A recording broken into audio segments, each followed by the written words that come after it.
அன்பார்ந்த இறைமக்களே, கிறிஸ்துவின் மறுப ஜபக்குழுவின் வாயிலாக இன்று உங்களை சந்திப்பதில் நான் பெரும் மகிழ்ச்சி அடைகிறேன். மக்களை, சந்தோஷமாக இருக்கீங்களா? நிறைவாக இருக்கீங்களா? மகிழ்ச்சியாக இருக்கீங்களா? மன அமைதியாக இருக்கீங்களா? மக்களை, என்ன வந்தாலும் இறைவன் இருக்கிறார் என்று நாம் அவரிடம் ஒப்படைத்து விட்டால் எல்லாமே நிறைவாக இருக்கும். இயேசு என்ற பரிசுத்த நாமம் நமக்கு எல்லாமே நன்மையாக செய்யும் இல்லையா?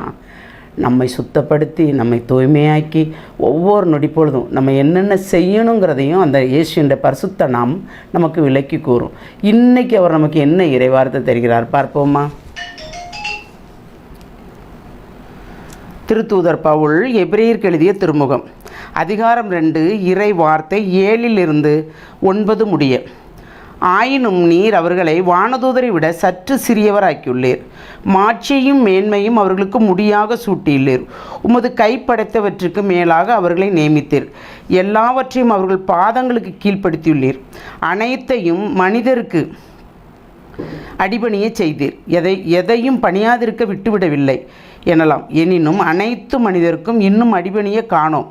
நாம் காண்பதோ சிறிது காலம். வானதூதரை விட சற்று தாழ்ந்து வரப்பட்ட இயேசுவையே அவர் துன்புற்று இறந்ததால் மாட்சியும் மாண்பும் அவருக்கு முடியாக சூட்டப்பட்டதே காண்கிறோம். இவ்வாறு கடவுளின் அருளால் அனைவருடைய நலனுக்காகவும் இவர் சாவுக்கு உட்பட வேண்டியது இருந்தது.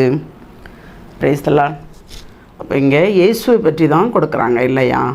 ஆபிரகாமுக்கு வாக்களித்தது போல் நமக்கு ஒரு வாக்களிப்பு உண்டு. அந்த வாக்களிப்பில் இயேசுக்கு என்ன கொடுக்குறாரு? நம்மளை மீட்பதற்குண்டான பங்கை கொடுக்குறார். அந்த பங்கில் தான் இயேசு நம்மளை மீட்கிறதுக்கு வராரு. அப்படி மீட்க வரும்போது தான் அவர் என்ன செய்கிறாரு?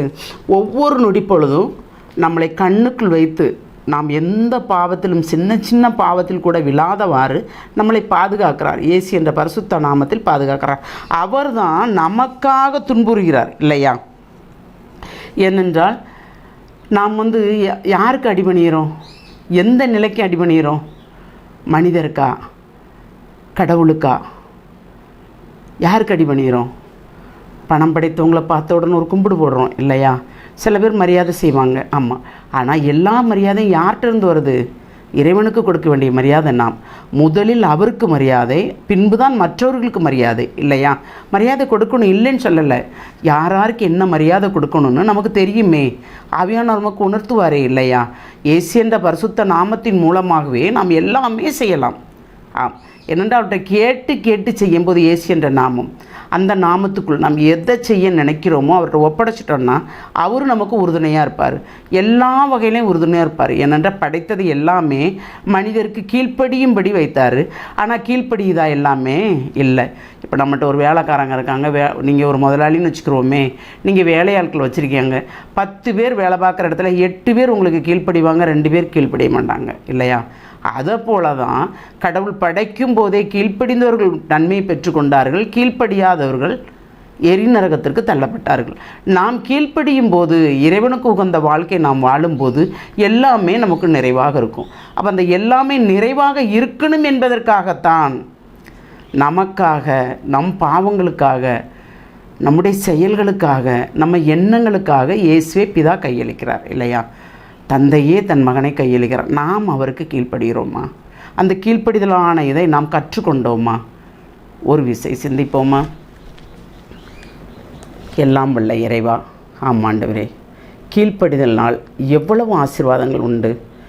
பெற்றோர்கள் பிள்ளைகளை நல்ல முறையில் வளர்க்கும் போது, பிள்ளைகள் பெற்றோருக்கு கீழ்ப்படியும் போது, அந்த பெற்றோர்களுக்கு பெருமை சேர்க்கும்போது, இப்படி ஒவ்வொரு காரியங்களையும் படைத்தவர் ஒவ்வொருவருக்கும் நீர் பெருமை சேர்க்கிறீர் ஆண்டவரே.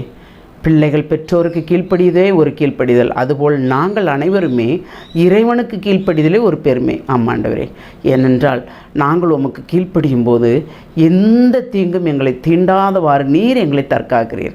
நன்மையான காரியங்களை மட்டுமே எங்களுக்கு நடத்தி தருகிறீர். தேவையற்றதை அனைத்தும் எங்களிடமிருந்து அப்புறப்படுத்தி விடுகிறீர்.